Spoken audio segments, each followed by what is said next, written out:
है तुम्हारे पिताजी का इंडिया? 140 करोड़ लोगों का इंडिया है।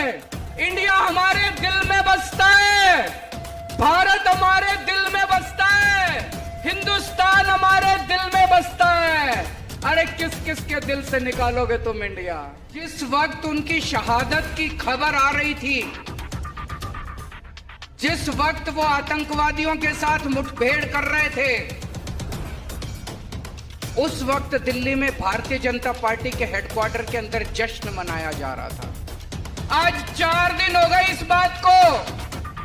4 दिन पहले वो मुठभेड़ में शहीद हुए थे। अभी तक प्रधानमंत्री ने उनके दुख में 2 शब्द नहीं बोले।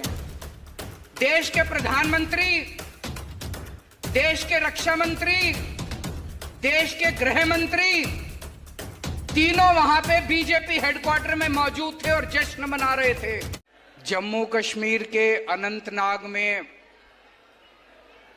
आतंकवादियों के साथ मुठभेड़ करते हुए हमारे देश के 3 आर्मी ऑफिसर्स शहीद हो गए और कल एक चौथे आर्मी ऑफिसर जो कि जख्मी हुए थे, उन्होंने भी अस्पताल में दम तोड़ दिया। पूरा देश उनकी शहादत को सम्मान करता है।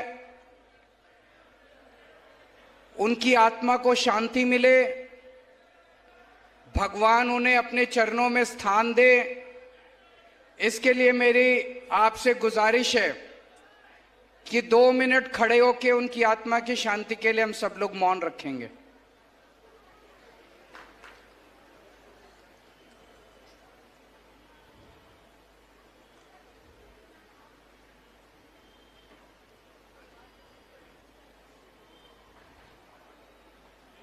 ओम शांति शांति। बैठ जाइए। दोस्तों, अभी 4 दिन पहले जम्मू कश्मीर के अनंतनाग में आतंकवादियों के साथ मुठभेड़ में हमारे देश के 3 जवान शहीद हो गए।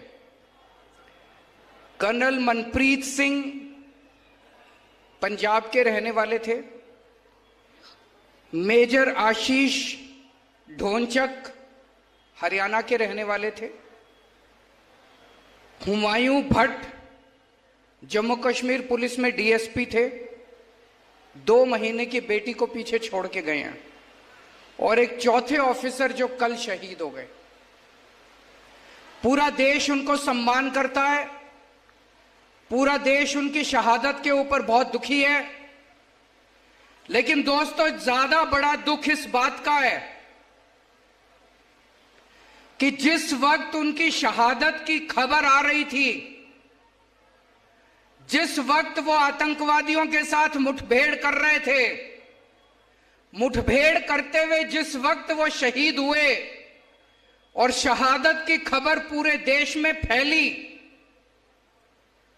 उस वक्त दिल्ली में भारतीय जनता पार्टी के हेडक्वार्टर के अंदर जश्न मनाया जा रहा था।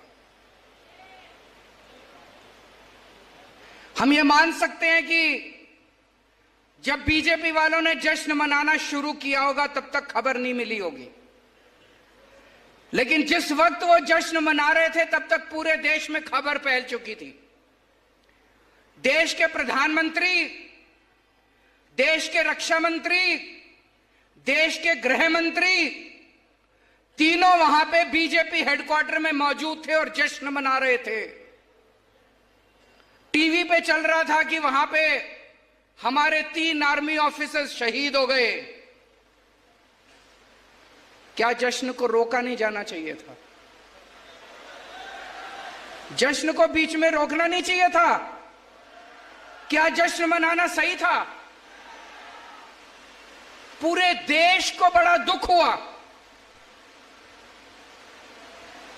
मैं देख रहा हूं आज 1 लाख से ज्यादा लोग यहां मौजूद हैं। दूर तक, जहां तक नजर जा रही है, लोग मौजूद हैं। बारिश बार बार आ रही है, लेकिन लोग भी डटे हुए हैं। अभी तक लोगों के सर दिखाई दे रहे थे, अब कुर्सियां दिखाई दे रही है। सबने अपने सर पे कुर्सियां रख ली।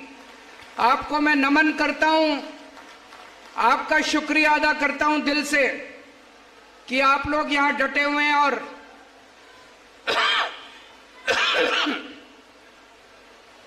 सारा देश इस बात से ज्यादा दुखी है। हमारा पहला दुख है कि हमारे 4 आर्मी ऑफिसर्स शहीद हो गए। हमारा दूसरा बड़ा दुख है कि हमारे देश, जब वो हमारे जवान, हमारे आर्मी ऑफिसर शहीद हो रहे थे और मुठभेड़ में मारे गए, हमारे देश के प्रधानमंत्री, गृह मंत्री और डिफेंस मिनिस्टर जश्न मना रहे थे। तीसरा बड़ा दुख है, आज 4 दिन हो गए इस बात को। 4 दिन पहले वो मुठभेड़ में शहीद हुए थे। अभी तक प्रधानमंत्री ने उनके दुख में 2 शब्द नहीं बोले हैं, एक ट्वीट नहीं किया।